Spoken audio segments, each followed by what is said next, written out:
Get fixed up, become a bus driver. Mm-hmm. And it's not it's not, you know, a lot of people say, oh, I couldn't do that with all those kids over there, but it's not as bad as no, of course not. I mean, we got great kids here in Wayne County. We certainly have our problems here and there, but if you'll travel to the state of Georgia and talk to other folks, I think when you come back to Wayne County, you'll be and they all have the little cameras on them too. That's right. Yeah, they all video the whole time. So contact the Board of Education, get yourself a part-time job, get state benefits, and become a bus driver here in Wayne County. Help the kids out. Right. It's exciting time. Yeah, that's right. It's just an exciting time this time, you know, with school starting. We have, you know, high school sports with softball, cross country, of course, football cranking up.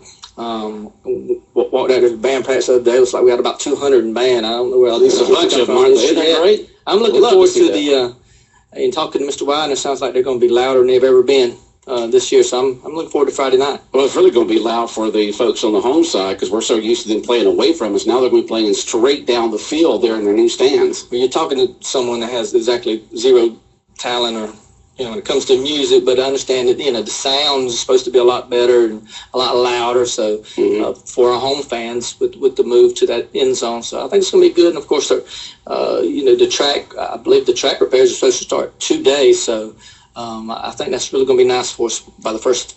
But what are they going to be doing to the track?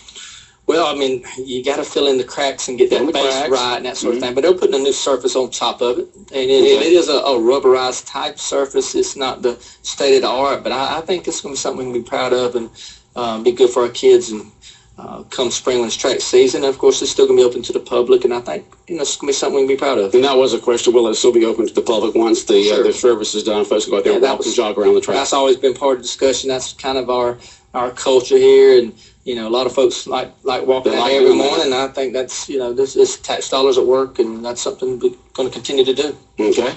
And not only can you walk the track around there, you can still stay parked there and go down to the end, down the hill there, and walk through the woods there on the McMillan West Parkway too, all at the same time.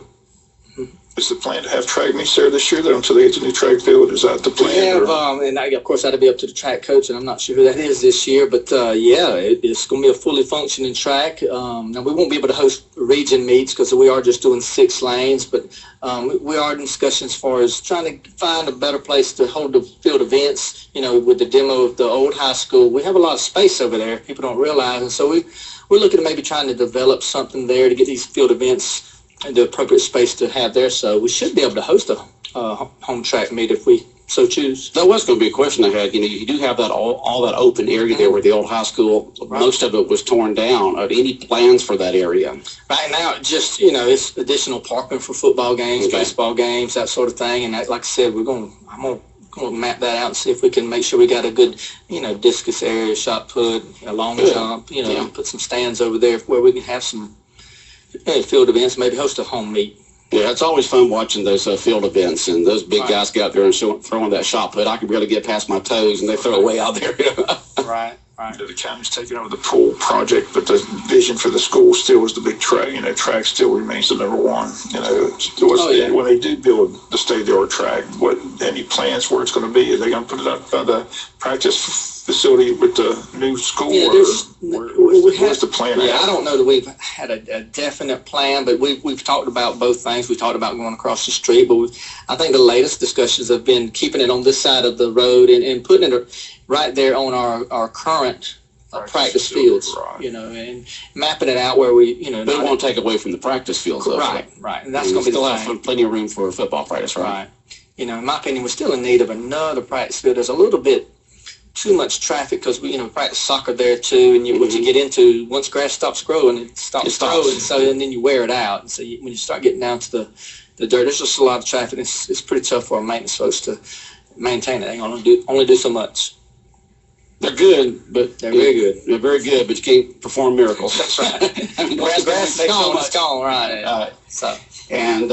So you're looking forward to the for school beginning tomorrow. Other school systems have already opened up, haven't they? A lot of them have. Some of them started Monday. Some of them started yesterday, and some next week. I think Bob mentioned, or somebody mentioned that Glenn is next week, and so it just varies. It does vary. It does vary. We tried a little something new this year. We tried to, we cut some of our pre-planning days and try to sprinkle those out during the school year for professional development, some of our planning days, so our teachers wouldn't have to be pulled out of the classroom during the school year. So we'll see how that goes and evaluate it. And I think the positive feedback's been, starting on a Thursday or Friday and getting all that just administrative and paperwork out to students, and then giving parents a chance over the weekend, especially if it's tax-free weekend, to do some shopping and finish getting school clothes and school supplies and figuring out exactly what they need in the classroom. Well, a lot of students, like yesterday, were able to change some classes. They may start, do that tomorrow. So you do have that Thursday and Friday to get everything organized, so Monday you can hit the ground running.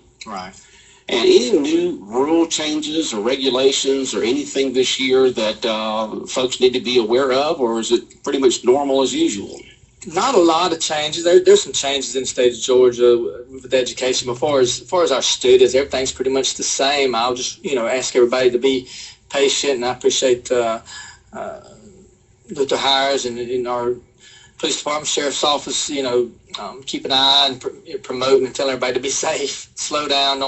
Let's not worry about tardies the first day or so of school. Let's just be slow and get there, and we're going to get everybody where they're supposed to be as far as classes and homerooms and that sort of thing. And again, let's just slow down and be safe these first few days. Okay, and stay on the road. I see so many folks that think the grass areas are ways to run across a campus. So please stay on the road. Yeah, let's do that. Yeah. But Wayne County schools begin tomorrow. Superintendent of Schools, Jay Branson, in with us this morning. And Jay, we do appreciate you coming in this morning and explaining this issue here on the students coming back to Wayne County, on the special needs students there. Bob, any other questions or comments for our school superintendent this morning? I appreciate you coming in. Like I said, just wanted to clarify that, just let people be aware of that. Because I appreciate you having me. It was mentioned at the school board meeting and just didn't get a lot of publicity, but it's a big story statewide. Yeah. The fact that the school system's only got a small window to make that adjustment. So a lot of the schools are scrambling to make sure they take care of those kids. So. But our principals and directors, they've done a good job, kind of rolling their sleeves up and just making it happen. And we're ready for kids tomorrow. So just want to remind everybody, if they have any questions, concerns, or not sure about something, everyone's at the schools. I recommend calling the school first. They're going to have a little bit better information than we do at the board office. But if you can't get a hold of anyone there, call us at 427-1000. As a former coach, Jay, what is your thoughts and feelings about moving up to 5A? Now we're going to be one of the lower end of 5A in terms of enrollment instead of the higher end of 4A. Yeah. What was your thoughts and feelings as a coach moving to 5A? It's good and bad. It's always a numbers game when you get into athletics. You certainly want to. You like being the big dog. Yeah, big dog in 4A. Now we're the little dog in 5A. That's right. But the good thing about it is we are in a great region with a lot of our old rivalry type folks with Ware County. You gotta love playing Ware County and Statesboro in your region. South Effingham's back in there, so we're going to be competitive. We're going to be competitive in all sports, just like we were in 4A. So that's something we can't control. We just need to focus on what we can control, and that's getting our athletes out there on the field and training them and coaching them up the best we can. Okay. All right. Anything else, Bob? All right. Well, we've got a few more minutes left, so we'll let you get to where you need to be, which is the school superintendent's office. We'll be back more the world-famous Butch and Bob show in a moment. Is it the same old routine for lunch? You pay close to $10 for a burger or a taco you really don't want. Well, stop it. Eat a wholesome meal for a change from Sybil's Family Restaurant in Jessup. Sybil's Lunch Buffet. Everything from entrees and veggies to a DIY salad. Real food, good food, fresh food, healthy food. Sybil's Family Restaurant, open for breakfast at 6 and in the lunch and dinner buffets. Friday nights, it's the seafood buffet. Sounds delicious, doesn't it? It is. Make Sybil's Family Restaurant in Jessup a part of your day today. North 1st Street in Jessup. All right, 823, 105.5 FM in Jessup, Big Dog Country, WIFO, world-famous Butch and Bob show for this Wednesday morning, 3rd day of August. And Bob, we do appreciate the school superintendent. This is a very extremely busy time of the year for him, and I was glad that he was able to come in and explain this issue here at the last minute. I mean, you talked to him yesterday and came right in this morning. Right. I said it's just something people need to be aware of, but again, it's just something that was mentioned at the school board meeting. Just want to make sure people are aware that's what took place across the state of Georgia. So. Okay. And let's see, they got the coal ash meeting tomorrow at the historic City Hall in downtown Brunswick tomorrow night. Is that right? That's correct. 6 to 8 p.m. 6 to 8 p.m. So folks are encouraged to go to that and to give their input on that tomorrow night over in downtown Brunswick at the old City Hall in downtown. another event taking place tomorrow night at Bennett Union Baptist Church. It was announced at this city meeting. The Bennett Union Church and the Jessup Housing Authority are having a appreciation dinner for all public service officials, including law enforcement, fire, and EMS. So it's going to be a little country boil and chicken dinner tomorrow night at 6 p.m. And this is being put on by Bennett Union Baptist Church and the Jessup Housing Authority. So again, that takes place tomorrow night as well. So all law enforcement, EMS, fire, all the related folks are invited to come to that tomorrow at 6 o'clock at Bennett Union. It's called Heroes Behind the Badge Appreciation Dinner. So again, it takes tomorrow night at 6 p.m. at Bennett Union Baptist Church. So all the law enforcement and EMS and fire people have been made aware of that. But again, that's a big event tomorrow night at Bennett Union Church. Something like that, you'd hope that the national media could get a hold of something like this. You hear so much negativity out there between law enforcement and different groups of society. It is good to see that they're coming together tomorrow night for this big support dinner. And you can't beat a low country bowl. I mean, that's good stuff right there. That's good stuff. Good eating. So hats off to all the folks involved with this at Bennett Union Baptist Church and Jessup Housing Authority putting this on for law enforcement appreciation dinner tomorrow night at Bennett Union Baptist Church at 6 o'clock. Sounds good. Good. That's a good thing right there, Bob. Good thing. Good event. Good event. Okay.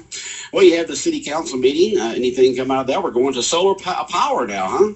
They're moving forward with the project. So at one point they say over the long run will save millions of dollars for the city of Jessup. So hopefully that's what it'll do. Slap them panels up there. I've got a neighbor in the neighborhood there on Harper Street. He's got a bunch of panels on top of his house, and it goes down into his house into batteries, and he uses that. And he says over the long run, it saved him money. So you may see more and more people use solar panels to cut back on their power bill. I just say it's the wave of the future. And I said, city manager is very high on it. City engineer Bill Schumann studied it for many, many months and been to different places they're using it. So, yeah, and the city finally voted last night to get into this contractual agreement with Green Innovations and let them oversee the project, bid it out, and go from there. But, should see solar power at the wastewater treatment plant in the near future. I've got 5 acres out here. I wonder if I could slap some of out here to cut our power bill. Oh, boy. But the initial investment's quite a bit, but over time, it takes several years to get that investment back and then start saving you some money. All right. Okay. And speaking of Georgia Power, we're losing our local office here in town after it's been here, it seems like forever. Yeah, I hate to hear that news, but Georgia Power is closing down a lot of the businesses and buildings, and Jessup's one of them. So, well, that happened with Georgia State Patrol, and now it's going to Georgia Power. Talked to the lady yesterday from the PR department, and then I heard wind of this a couple of weeks ago. Colleague Williams confirmed it, so he gave me that contact person. They sent us a press release, so that's on the local news. That the building will be probably most likely closing in mid-October, but apparently you still pay your bill at different locations like Walmart and places like that. So. Right, you still pay your bill around town. You just won't have the local office to go into, and your thoughts and feelings go out to the employees down there, colleague and his staff down there. Their jobs are up in the air right now. While they're going to be doing, A lot of people pay their bills online, but I don't know anything about that because I'm not. I go down to Georgia Power and pay it personally. Right. Yeah, I like that one-on-one. I just don't like putting my personal information on stuff like that. So. Yeah, I don't buy anything online unless I absolutely positively just have to. It's in person or by check. Don't want all that information out there on the World Wide Web. But, so many people do, Bob. Amazon's growing huge and all these other eBay and all these places where people buy online. I just, and what's the shame about this, and I wish the state legislature would take a look at this, if you go down there and buy something at a local store, a retail store, you have to pay that sales tax, 7%, 8%, or whatever the case may be. You buy something online, the state loses out on that money. And I don't understand why the state legislature have never said, all right, if you're going to purchase something that's going to be shipped to a Georgia address, you're going to have to pay that sales tax on that. Have you ever? I can't wait to get somebody back in here, like one of our representatives or Blake or somebody, to find out, why aren't retail purchases, online purchases of goods, just like a retail store, is not sales tax. And one more reminder, don't forget the town hall meeting tomorrow morning at Coastal Pines Central College. Congressman Buddy Carter going to be in town for that from 10 to 11:45 at Coastal Pines Central College town hall meeting. Everybody's invited to that. So, In which room is that going to be in? I guess Either be the auditorium or Polytech Center, either one. But so what time is that again? 10 a.m. to 11:45. 10 a.m. to 11:45. So if you've got questions or comments for our Congressman Buddy Carter, be there. Well, Bob, have a good day. All right, the world famous Butch and Bob Show brought to you by Parker Insurance and Realty on Macon Street in downtown Jessup, across from the Heritage Bank, by Sonic Restaurant, located on South 1st Street here in Jessup. Stop on by there for breakfast right now. Also brought to you by Jessup Premium